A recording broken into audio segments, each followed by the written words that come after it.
Boa noite, irmãos. Boa noite. Que a graça do nosso Senhor e Salvador Jesus Cristo esteja com cada um de nós. Pastor Pércio é anfitrião do retorno dos alunos em Peniel e coube a mim, como disse o seu Zé de Paula na quarta que ele pregou, desde o começo do ano, essa missão, né? Então já sabia há muito tempo. Se não estudou é porque é relaxado mesmo, né, João Toninho? É isso aí. Mas eu estudei nesses dias, né, que antecederam essa minha estadia aqui, sobre o que aconteceu no caminho de Emaús. E aí eu vou compartilhar com os irmãos o que eu aprendi no caminho de Emaús.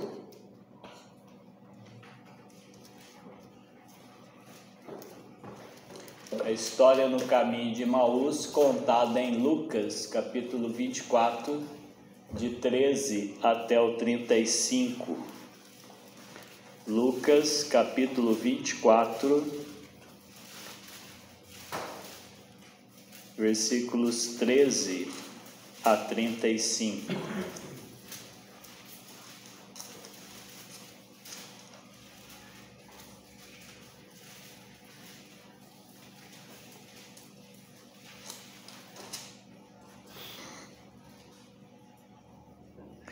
Para mim, a estrada ou a caminhada é algo frequente na minha vida. Gosto muito de caminhar. E às vezes que eu não consigo caminhar, digamos, as semanas que eu não consigo caminhar, eu fico meio que como se faltasse alguma coisa. Então eu procuro pelo menos uma vez por semana fazer uma caminhada. Eu acho que o organismo começa a pedir algumas coisas que você tem o hábito de fazer. Então eu aproveitei a caminhada de quarta-feira. Quarta-feira, por sinal, foi o dia mais frio dessa semana. E aí eu fui caminhar para diluir um pouco o que eu estava estudando, para não ficar muita coisa para falar hoje. Então eu falei para as geadas que tinha pelo caminho, tudo que eu estava pensando e divagando sobre o assunto.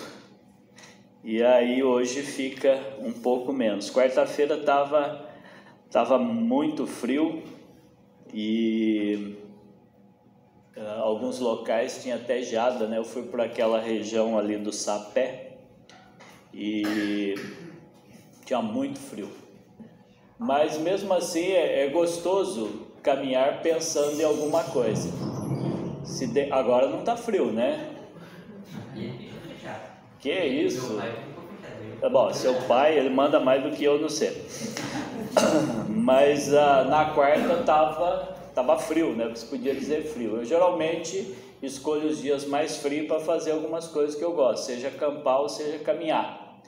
Então eu não fico atento aos programas que falam de temperatura, né? Geralmente quando começa a falar eu até mudo o canal, porque se eles acertarem, acertou, não posso fazer nada. Se eles errarem, vai que eu fico frustrado, né? Então eu não assisto. Mas a gente sabe quando vai esfriar, né? Numa época dessa, choveu, né, limpou o tempo, tem geada, né, não tem como escapar disso, às vezes até em setembro.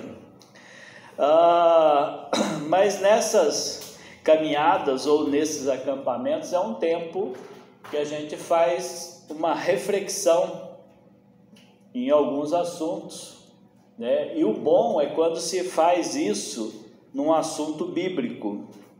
E eu sempre que posso, eu busco um assunto bíblico para pensar. principalmente quando estou subindo. Eu gosto de subir. E as caminhadas minhas, quando eu estou sozinho, elas são bem brutas, porque daí eu vou para o meio do mato, meio das pedras, às vezes para o meio de água até, fazendo alguns percursos mais difíceis, que eu gosto disso daí.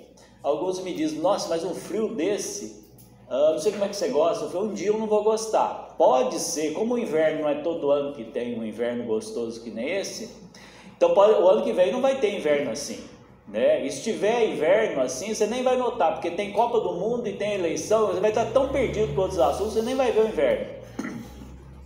Mas mais ou menos 3 a 4 anos é que dá uma esfriadinha mais gostosa.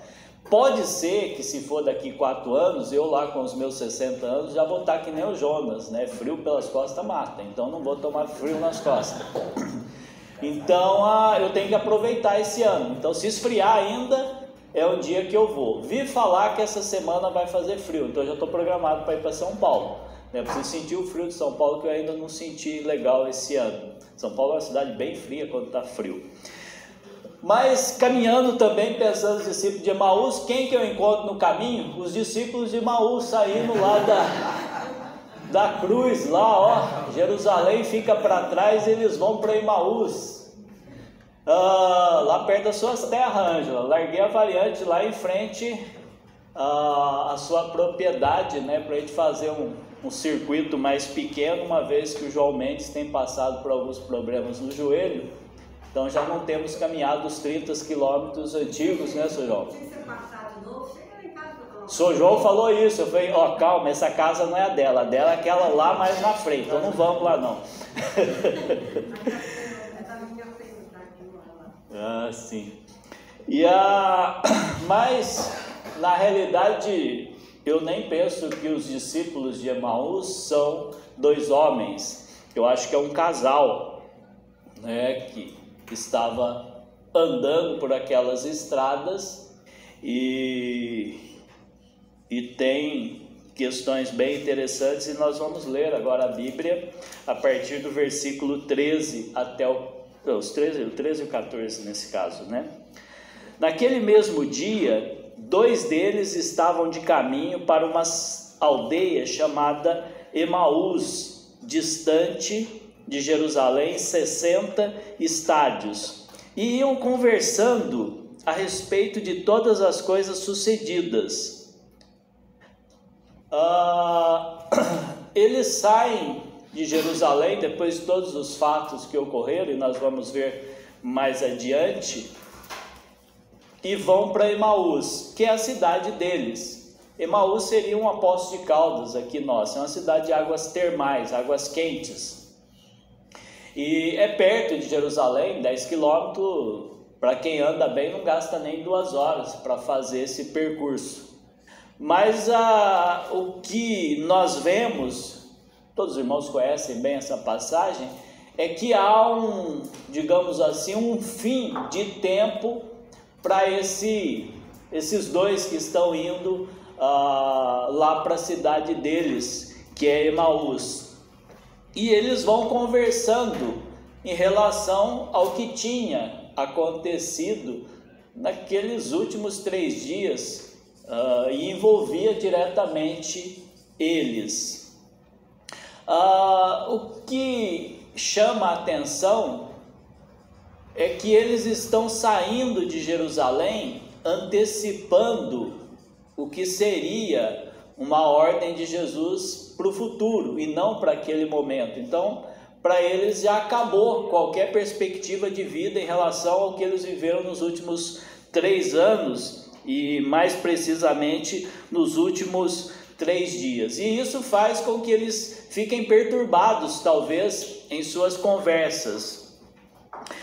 E conversas perturbadoras é uma das armas mais poderosas que Satanás tem contra nós, né? Ele joga assuntos o tempo todo para tirar um pouco a nossa atenção daquilo que é verdadeiro, né? Eu vejo a pressa em que os meios de comunicação têm em apresentar um assunto quando algum assunto vai ficando meio morno, mesmo que seja uma tragédia, né? O interesse deles apresentarem uma tragédia com tantos fatos é para nos manter antenados naquele assunto. E a maioria dos assuntos estão nos perturbando e tirando o nosso foco de uma vida espiritual bem consolidada.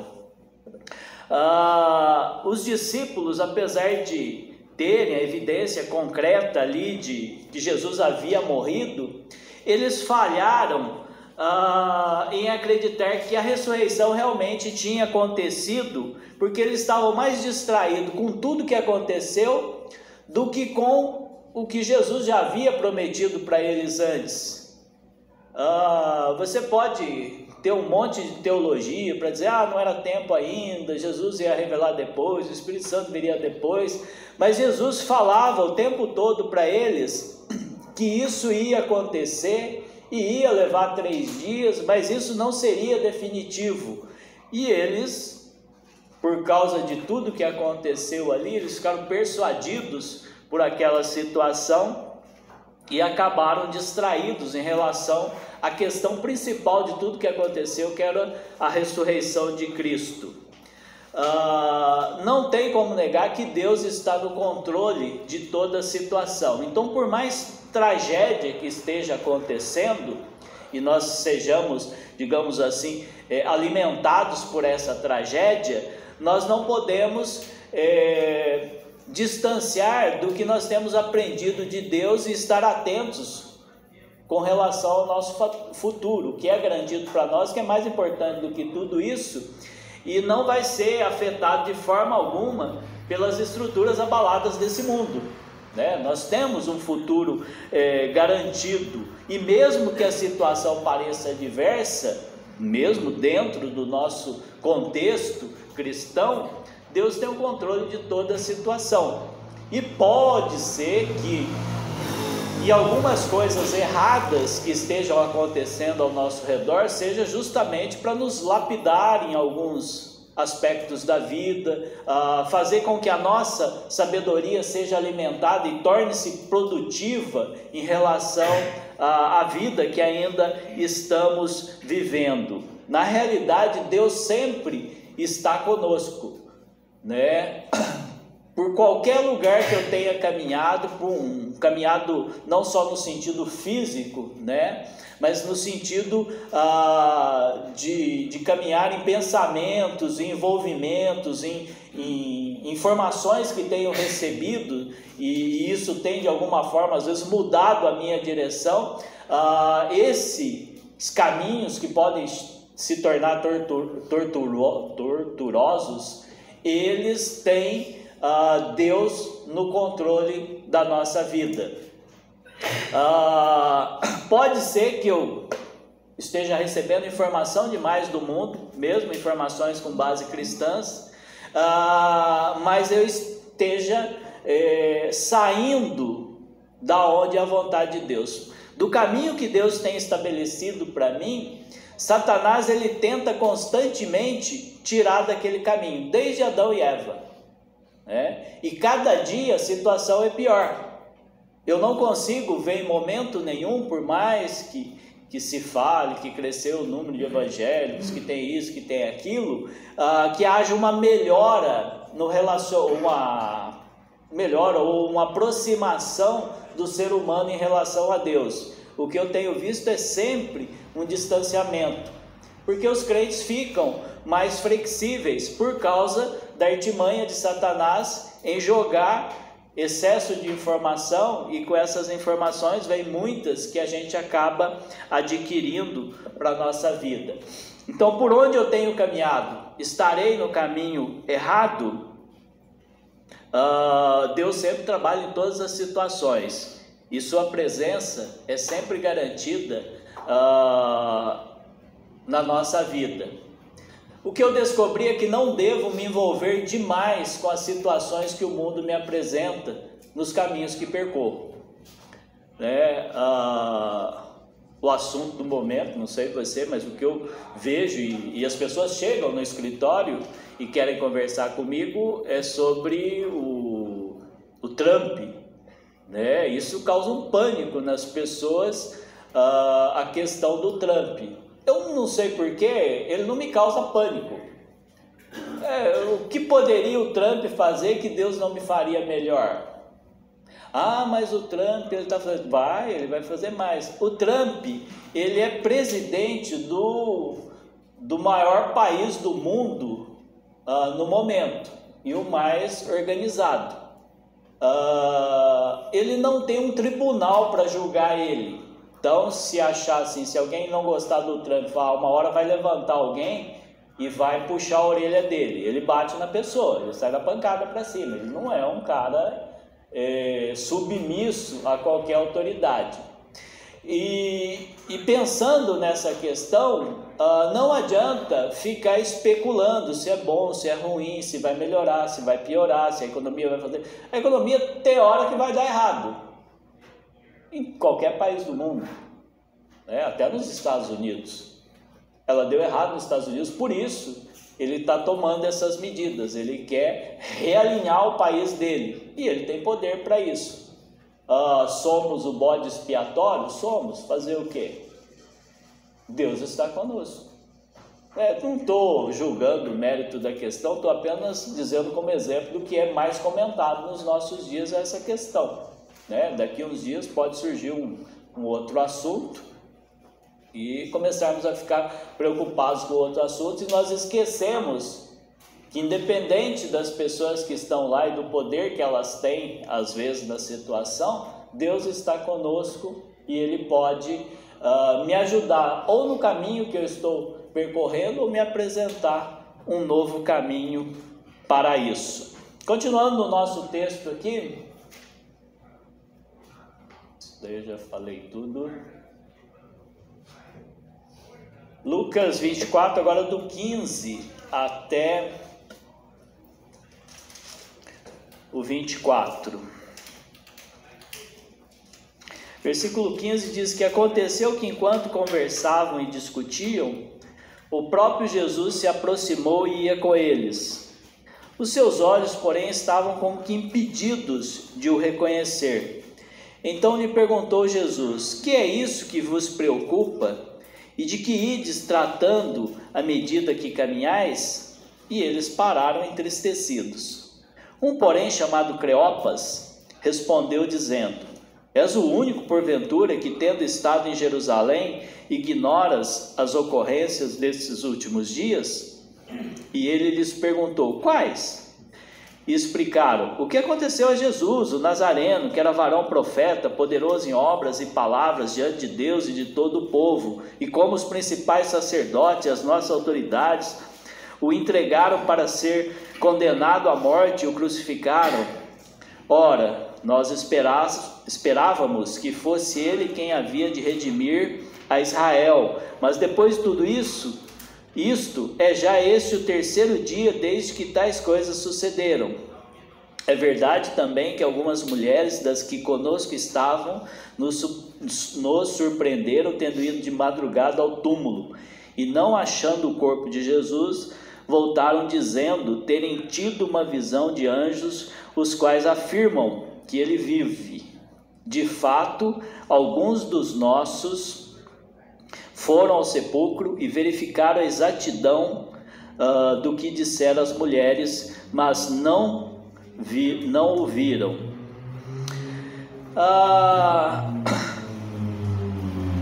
Nesse texto que nós lemos, né, os discípulos, eles tinham uma ideia de Jesus como um líder, iguais os que estavam ou que tinham vivido naquela época.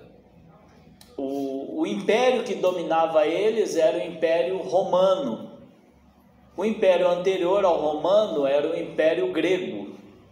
E grandes personagens de guerrilha, né, guerrilheiros lá, imperadores, já haviam vivido até esse tempo e tinham grandes conquistas em relação aos seus territórios. Então, pelo texto, o que basicamente entendemos é que eles pensavam: chegou a hora de Israel ter o seu imperador, e esse imperador vai derrotar os inimigos, e agora é a vez do nosso império acontecer, né? Seremos livres dessa escravidão que estamos vivendo. Por menos que eles pensassem, eles pensariam que Israel tornaria-se um país independente e eles teriam um rei sem ter perturbação, aqui no caso dos romanos, né? Sobre o governo de Herodes naquela aquela região deles. Faltou conhecimento bíblico deles, porque a profecia de Daniel mostraria para eles que não iria acontecer dessa forma, né? Pelo menos não nessa época. Mas a maioria de nós também somos iguais os discípulos. E dependendo do caminho que eu estou indo, se Jesus não estiver comigo, nós vamos ficar decepcionados, eu vou ficar decepcionado, se não acontecer comigo aquilo que eu estou planejando, aquilo que eu estou pensando, ou até mesmo aquilo que às vezes eu estou pedindo a Deus para que aconteça, né? Então, por onde eu vou, Jesus pode ir também, né? O pedido, ou a necessidade, ou a vontade, ou o sonho que eu tenho, Jesus consegue caminhar comigo dentro desses pensamentos que eu tenho. Na maioria das vezes, os nossos pensamentos, os nossos desejos, a nossa vontade, elas não têm a mesma sincronia com a vontade de Deus. A vontade de Deus para a nossa vida, ela não se resume a conforto, a estratégia, a grandes resultados nesse momento em que nós estamos vivendo aqui na Terra.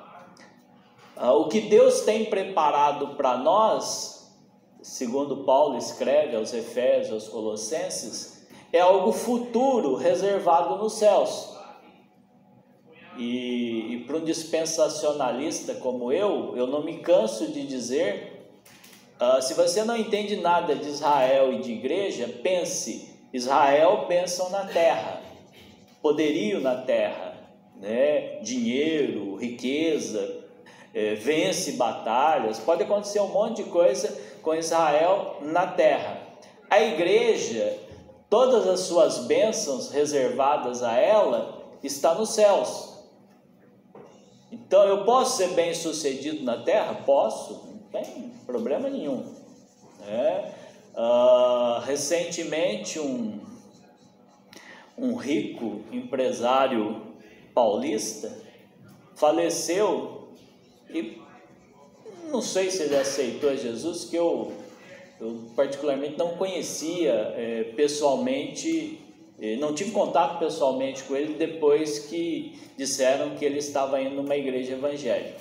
Mas deve ter. E ele deixou uma fortuna para um grupo evangélico da cidade, né? Então tem um pessoal bem abastado financeiramente por causa da fortuna desse camarada que faleceu. Tinha muito dinheiro. Não sei se ele deixou tudo, mas o tanto que ele deixou é um valor bem considerável. Por que estou dizendo isso? Porque não tem problema ter riqueza na terra, não tem problema ter pessoas ricas na terra, não tem problema ter edifícios onde pessoas cristãs se reúnem, né, as chamadas igrejas ricas. Não há problema nisso. O nosso coração não pode ficar nisso. Não há sentido nós sonharmos com algo que Deus não tem preparado para nós. De alguma forma, Deus pode favorecer alguma região, algum local com bênçãos materiais, pode favorecer alguns irmãos com bênçãos materiais, mas as bênçãos maiores que Deus tem para nós estão nos céus. Então, quando nós envolvemos demais com algumas questões terrenas, os assuntos dos últimos dias, às vezes nós nos perdemos em relação ao assunto que é importante que Deus tem no futuro. Então devemos estar atentos se todos os lugares que caminhamos, seja fisicamente ou até em pensamento, Jesus iria também. Conheço realmente a Jesus? No texto diz que quando Jesus aproximou deles, eles estavam como que impedidos de o conhecerem, não o conheceram, não tiveram a oportunidade de descobrir que aquele que estava diante deles era Jesus Cristo. Talvez porque os caminhos que eles estavam trilhando, tanto em pensamento como em retorno para casa, era diferente do caminho que Deus tinha proposto para eles. Vamos ler mais um pouquinho aqui de texto bíblico. Versículos 24 a 27 diz: de fato, alguns dos nossos foram ao sepulcro. O 24 eu já li, né? Eu vou ler do 25 então. Então lhes disse Jesus: honestos e tardos de coração para crer tudo o que os profetas disseram. Porventura não convinha que o Cristo padecesse e entrasse na sua glória? E começando por Moisés, discorrendo por todos os profetas, expunha-lhes o que a seu respeito constava em todas as Escrituras.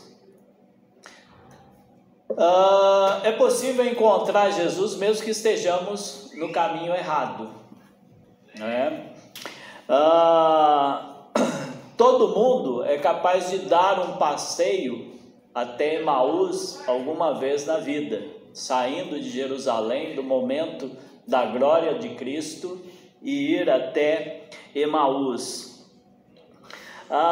Jesus Cristo é bem duro com eles aqui, né? Ele fala: honestos e tardos de coração para crer tudo o que os profetas disseram. Pode ser que Cristo, próximo de nós, ou nos encontrando por um caminho errado, ele também deu uma sacoalhada, né? Você não tem lido a Bíblia? Não está aprendendo nada? Está só divagando em alguns assuntos e sendo persuadido por aquilo que os outros falam e às vezes não tem uma fundamentação legal, espiritual? Isso é fácil de acontecer. Nós cantamos, o último canto que nós cantamos é muito bonito. Eu me emociono em saber a quantidade de vezes que eu pude cantar esse cântico.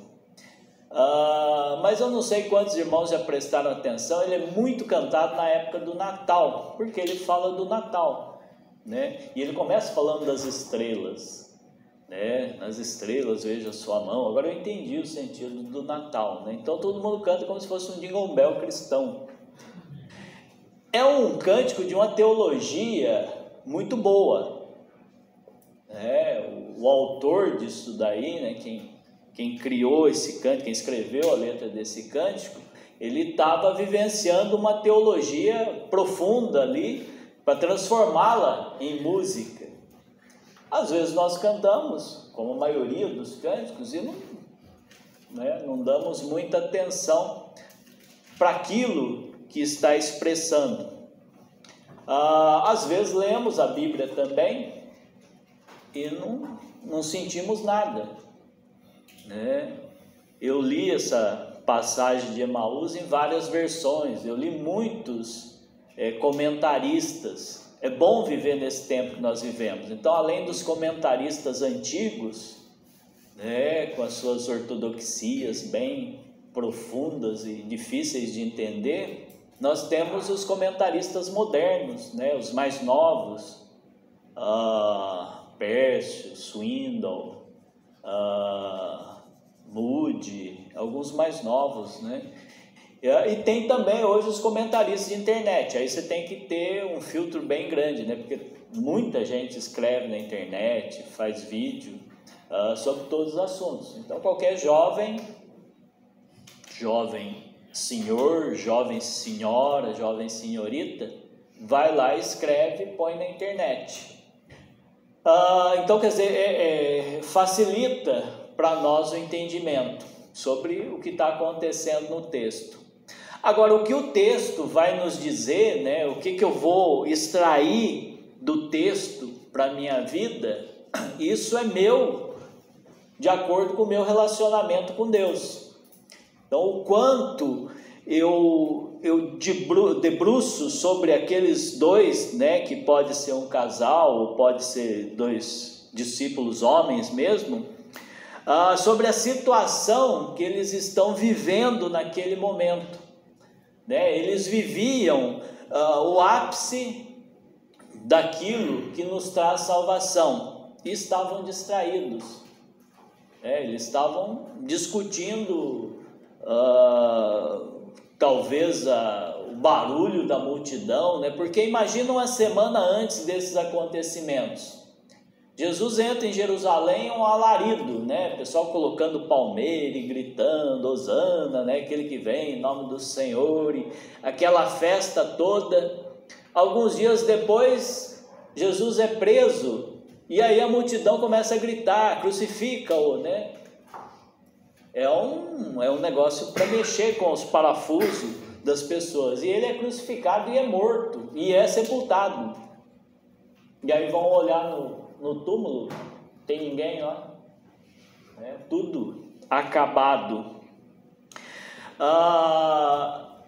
Eu tenho que observar na minha vida o quanto a palavra de Deus está sendo importante, o quanto ela tem mudado os meus pensamentos, o quanto eu tenho aprendido com isso, o quanto eu tenho me libertado das situações que Satanás tem criado para tirar o foco da minha leitura bíblica, né?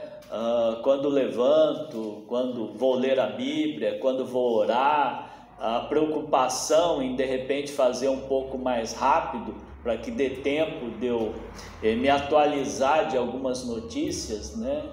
Olhar os portais, o que está em notícia, olhar as redes sociais, né? O que está acontecendo com os meus amigos ou com aqueles que não são tão amigos, mas estão colocando foto, escrevendo o que fizeram no final de semana, né? Então eu tenho que diminuir um pouco da busca de Deus, para que eu me atualize das questões do mundo, e nada vai mudar, viu? Seus amigos vão continuar colocando foto, você vai continuar falando mal, falando bem das fotos que colocaram, a política vai dar as mesmas voltas que sempre deu, e política é assim mesmo, e se não for assim não é política.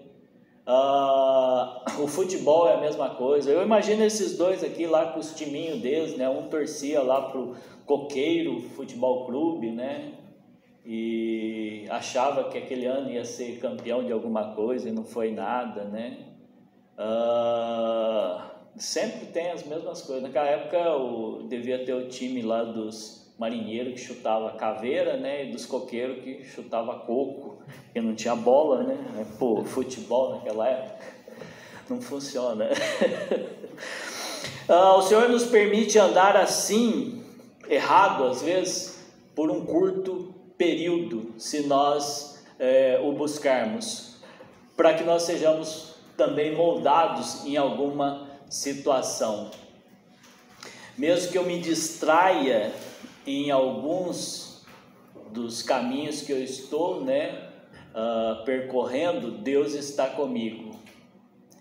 E lendo o texto, eu realmente fiquei decepcionado por descobrir que conheço muito pouco de Jesus e de mim. Porque se os discípulos que estavam bem próximo dele, numa expressão popular, deram uma mancada dessa, imagina eu o que eu aprontaria, né?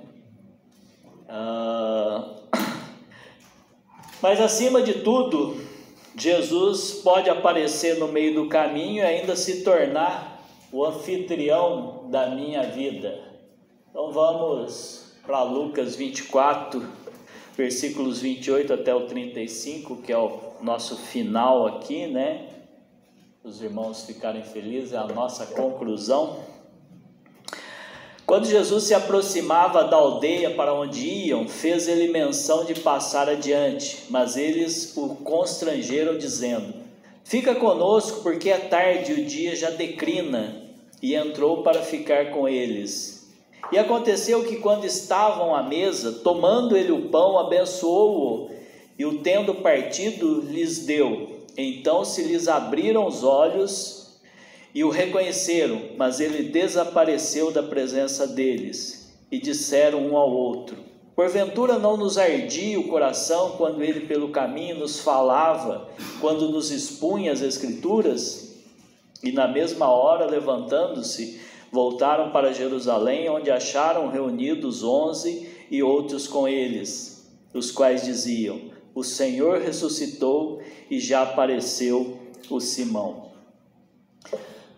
Só quando Jesus partiu o pão é que os olhos deles foram abertos. Mas é uma virada de chave na vida deles. E essa imagem do versículo 28 eu tenho desde a minha infância. Eu imagino Jesus ameaçando deixar os dois sozinhos, e eles falam: fica, Senhor, pois já se faz tarde. Tinha um cântico na minha época, lá para os anos 70 e alguma coisa, que dizia: fica, Senhor, já se faz tarde, tem meu coração para pousar, né? Antônio Bicudo, aí ó.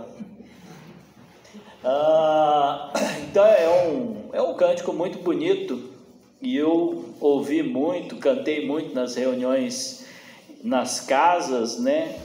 E é referência a essa passagem. Então naquele momento que eles estavam muito persuadidos por tudo que envolvia a vida deles e não trazia nenhum resultado, a hora que Jesus vai passar adiante, eles têm uma mudança de chave ali, e a oportunidade de se reatarem em suas vidas, né? E Jesus fica com eles, e eles talvez preparam lá uma mesa com o que tinham, porque eles deviam ter ficado vários dias lá em Jerusalém. E a hora que Jesus parte o pão, aí eles lembram das passagens onde Jesus partiu o pão. O gesto de fazer aquela comunhão dos pães muda a visão deles, né? O véu que embaçava ali, ele é desembaçado, né? E eles passam a ver Jesus da forma como ele é. Talvez viram quando Jesus fez o milagre, né? Pega um pedaço de pão e começa a dar pão para todo mundo. Talvez na ceia, eles não participaram, então não vale a ceia, só vale o milagre da multiplicação dos pães, que Jesus pelo menos fez umas 2 vezes, e talvez outras vezes que eles comeram junto com Jesus, né? E Jesus talvez tivesse um ritual de agradecimento pelo alimento. Toda vez que partia, ele agradecia a Deus antes de comer. Isso é algo profundo também para nós refletirmos, né? Jesus toma o pão, abençoa, parte, entrega aos discípulos, né? Por várias vezes ele fez isso daí. Também nos chama a atenção de estarmos em ambientes onde podemos partir o pão em nome de Cristo, né? Foi dados avisos aí de pelo menos 3 atividades que vão ter pão, se não pão, bolo, né? Se não bolo, talvez rosca e outras coisas aí. É uma oportunidade de estarmos reunidos e juntos termos, às vezes, conversas fora do que o mundo tem nos apresentado. Talvez seja a hora de Jesus nos abrir os olhos mais uma vez e chamar a atenção para a palavra dele. Esses 2 personagens, 2 homens ou casal aí, de acordo com o que você quer acreditar, eles tiveram a oportunidade de mudar a rota deles quando eles convidam Jesus para entrar na casa deles. Então, convidar a Jesus para entrar em nossa casa, estar em nossa vida, é o que muda a nossa vida, mesmo quando nós já convidamos a Jesus na nossa salvação. Deixar Jesus assumir a posição de anfitrião, daquele que vai cuidar daquela ceia que tinha ali, daquela alimentação. Isso daí era o papel do anfitrião. O dono da casa é que faz a distribuição e oferta os alimentos e diz como que vai ser aquele tempo. E eles, de alguma forma, concederam a Jesus para fazer isso. Então, convidar Jesus para entrar na casa, deixar ele assumir a posição de anfitrião na nossa casa, ele dar as regras do que nós devemos fazer e voltar correndo para os braços do Pai. Eles voltaram correndo para Jerusalém, né? Foram encontrar os irmãos que eles tinham deixado lá, e a vida deles deve ter mudado muito em significância depois desse momento com Cristo. Isso possa ser também um alerta aos irmãos, como foi para mim, em relação à nossa preocupação com a palavra de Deus, o quanto estamos buscando, e nessa busca, nessa leitura, é importante convidar Jesus para nos auxiliar, cuidar da nossa vida, da nossa casa, e se estivermos num caminho totalmente errado, é hora de voltar e estar junto, não só com aqueles que também têm esse propósito, mas principalmente junto com Deus. Amém? Amém. Senhor Deus, obrigado por termos esse tempo diante da Tua Palavra. Hoje nós vimos um pouco sobre o dia da ressurreição de nosso Salvador, que é o fato muito importante para a nossa vida cristã, e aprendemos com os dois que estavam a caminho de Emaús e o contato que eles tiveram com Jesus, e pudemos extrair também ensinamentos para a nossa vida. Ajuda-nos, ó Deus, a estarmos sempre atentos se os nossos caminhos se distanciarem dos Teus, e enxergarmos, ó Deus, a Jesus Cristo e fazer com que Ele nos redirecione sempre para a Tua presença e também junto com os irmãos em Cristo. Obrigado pelos irmãos que aqui estiveram. Abençoa a vida de cada um, a semana. Seja próspero, ó Deus, em relação aos seus trabalhos, às suas atividades. Cuida, ó Deus, daqueles que têm passado por alguma dificuldade na saúde, para que restabelecidos também estejam conosco. Em nome de Jesus que eu oro. Amém. Muito obrigado, irmãos. Deus abençoe.